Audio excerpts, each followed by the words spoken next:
આજે આપણે tense number 3 સાદો ભવિષ્યકાળ જેને ઇંગ્લિશમાં સિમ્પલ ફ્યુચર ટેન્સ કહેવાય એને સમજવા જઈ રહ્યા છીએ. તો સમય બગાડ્યા વગર ચાલો ઝડપથી શરૂ કરીએ. હવે ટેન્સ નંબર 3 છે અને સિમ્પલ એટલે સાદો છે, ફ્યુચર છે એટલે એક ખાસ અગત્યનો શબ્દ વારંવાર રિપીટ થશે. સૌથી પહેલા વાક્ય રચનાથી શરૂઆત કરીએ. તો સબ્જેક્ટ આવશે પહેલા સ્થાન ઉપર. સબ્જેક્ટ પછી મેં તમને કહ્યું ને ફ્યુચર છે એટલે એક શબ્દ બધા જ વાક્યમાં રિપીટ કરજો, ધેટ ઇઝ વિલ. હવે વિલ પછી જે તમને ક્રિયા આવડે છે એનું મૂળ રૂપ એટલે કે V1 લેવાનું રહેશે અને ત્યારબાદ આપી દો ઓબ્જેક્ટ. તો આ રહ્યું તમારું કેન્દ્ર સ્થાન વિલ પ્લસ V1. સમજ રહ્યો ને? અગર હા હોય તો બસ આવડી ગયું. કેવી રીતે કરવાનું છે જોઈ લઈએ. આ વિલ છે એ બીજા સ્થાન ઉપર એક શું છે એક હેલ્પિંગ વર્બ છે. હેલ્પિંગ વર્બ જે હેલ્પ કરવાનું કામ કરે. હેલ્પ શેની કરે છે? હેલ્પ કરે છે ભવિષ્ય દર્શાવવા. વાક્યને ભવિષ્ય કાળમાં બતાવવું હોય એટલે આ શબ્દ લગાવવો અનિવાર્ય છે અને આને કહી દઈશું આપણે મેઇન વર્બ. ગુજરાતીમાં પણ આવી જ રીતે એક ઓળખ આવશે.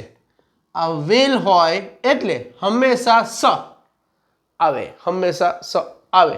ઓકે, ચાલો જોઈએ. હવે સબ્જેક્ટ તરીકે તમને બધાને ખબર હશે, જો તમે મારા વિડીયોઝ રેગ્યુલર જોતા હશો તો હું બે ગ્રુપમાં તમને આપું જ છું. આ પહેલા ગ્રુપમાં આઈ, વી, યુ, ધે. બીજા ગ્રુપમાં હી, સી, ઇટ અને નામ. થઈ ગયું કામ. આ સબ્જેક્ટ છે. હવે સબ્જેક્ટ તરીકે આપણે આઈ લઈએ. સાંભળજો હો.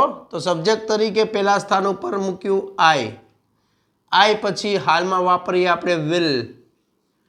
ઓકે, હવે વિલ મુકાઈ ગયો. હવે V1 તરીકે એક શબ્દ લઈ લઈએ. એક શબ્દ તો વિલ બાય લઈ લઈએ. ચલો, ખરીદવું.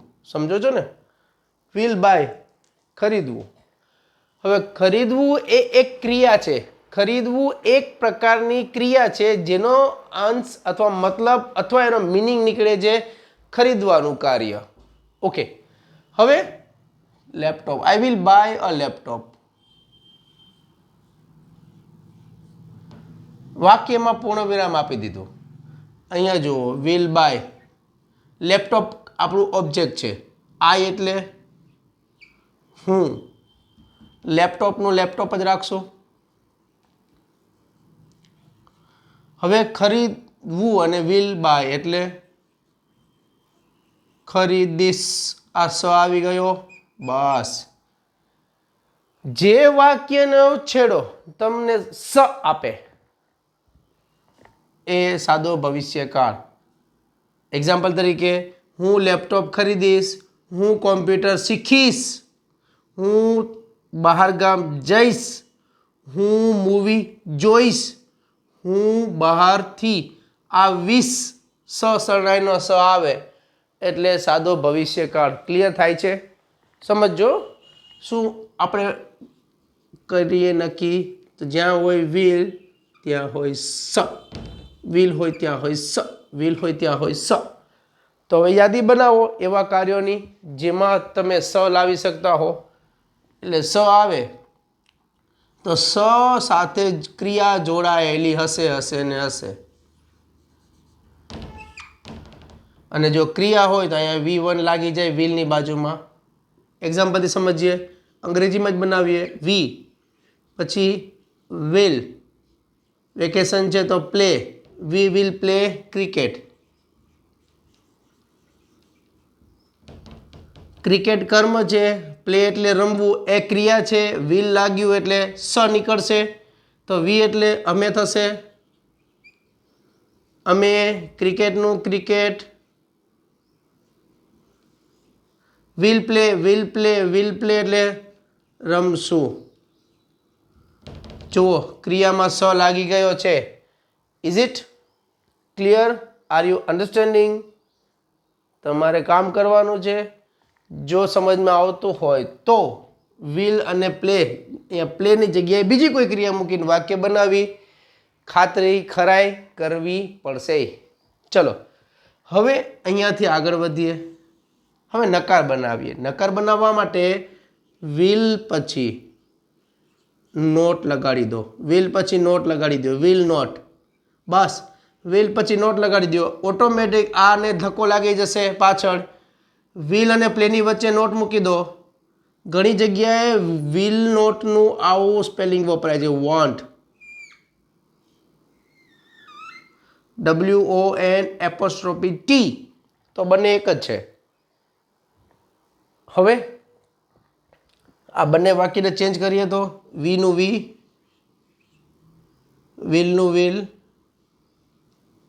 નોટનું not, we will not. Play થઈ જશે ચોથું, we will not play cricket. લો, અમે ક્રિકેટ રમશું નહીં. અમે ક્રિકેટ રમશું નહીં. ઘણા એમ બોલે અમે ક્રિકેટ નહીં રમીએ, તો પણ સાચું. Then also it is correct. અહીંયા સુધી ક્લિયર એવરીવન? અહીંયા સુધી ક્લિયર હોય, અહીંયા સુધી ક્લિયર હોય તો હવે વાત કરવાની છે પ્રશ્ન પૂછવા માટે. અને પ્રશ્ન પૂછવા માટે એટલે કે યસનો પ્રશ્ન પૂછવા માટે થઈને આપણે આ જ વાક્યનો ઉપયોગ કરીશું. તો કરીએ થોડું સેટઅપ ચેન્જ. અહીંયાથી કરીએ યસનો ક્વેશ્ચનની શરૂઆત. ચાલો, માની લો કે મારે તમને પૂછવું છે તમે ક્રિકેટ રમશો? લો, આ મેં તમને પ્રશ્ન પૂછ્યો, તમે ક્રિકેટ રમશો? પૂછ્યું ને મેં તમને, તમે ક્રિકેટ રમશો? તમારા બેમાંથી એક જવાબ હશે. તમે ક્રિકેટ રમશો? તો બેમાંથી એક જવાબ હશે. તમે કહેશો હા અથવા ના. તમે હા ને ના કહો એટલે આ યસનો પ્રશ્ન દઈ ગયો.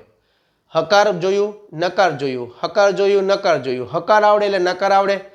નકારમાં શું કરવાનું છે તમને ખબર છે, નોટ મૂકી દેવાનું છે ને. ઓકે, હવે અહીંયા જુઓ, તમે cricket રમશો.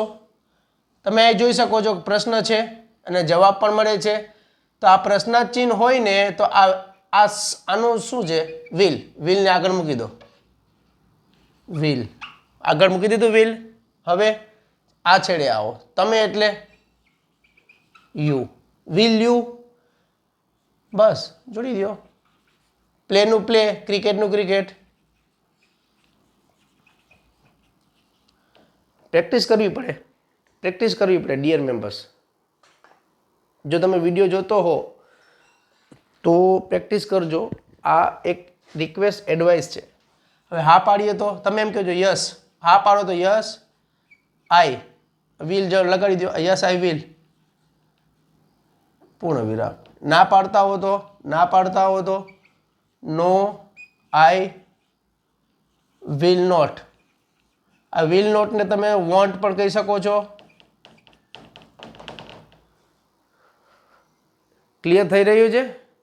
Okay, that's good. Okay, હવે આપણે એવો પ્રશ્ન પૂછીએ. ચલો, એક શબ્દ છે આ વોટ છે, આને WH પ્રશ્નાર્થ કહેવાય.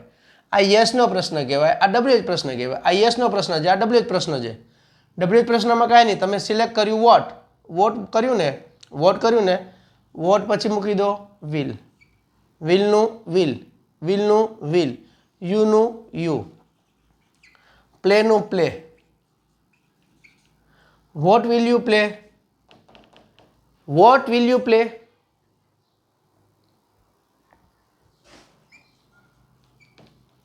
યુ એટલે તમે, વોટ એટલે શું, તમે શું રમશો?